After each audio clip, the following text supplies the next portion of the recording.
we are now in a world where fan bases are living under this umbrella of playoff or bust. If you didn't make the playoffs, your season's a bust because you didn't have an opportunity to win a national championship. And I don't agree with that. That's not true.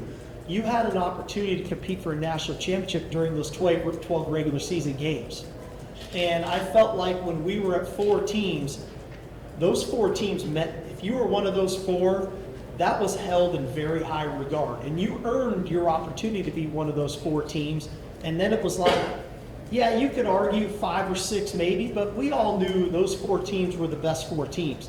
Then I was under the mindset of, well, have your own conference playoff to see if you can be one of those 4 teams. Well, we're at 12. I think 12 is a very difficult number. I don't love 12 because it's really not 12. You've got a non-power 4 school with an automatic berth. You've got Notre Dame who gets an automatic berth if they're not one of as long as they're in the top 12. So now that number's at 10. You've got automatic qualifiers for 4 conferences. So now that number is already dwindled down to 6. So it's really not that number. 16 probably feels better to me than 12, truthfully.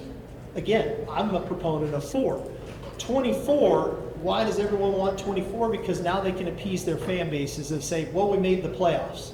But you had an opportunity to play into the playoffs throughout the regular season. So again, where it all lands, I'm just one opinion, and everybody's got their own opinions. There's powers that be, there's television deals, there's a lot of other factors involved in this thing. But because I will say this, and I'm going to go on this for a while, so always got to bear with me. You just haven't asked the first question.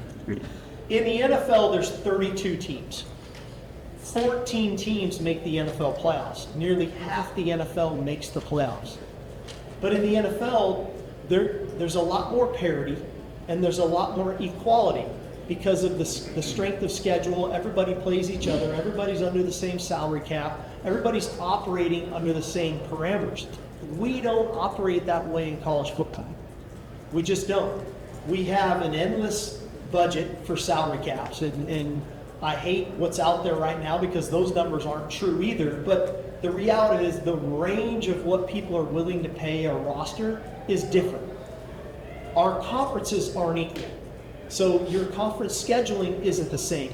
The requirements of what you play out of conference aren't the same. So strength of schedule isn't the same, and how do you compare apples to apples when it's really apples to oranges? And how do you then say, put 16 people in a room and they decide who the at-large groups are? I think that's difficult too.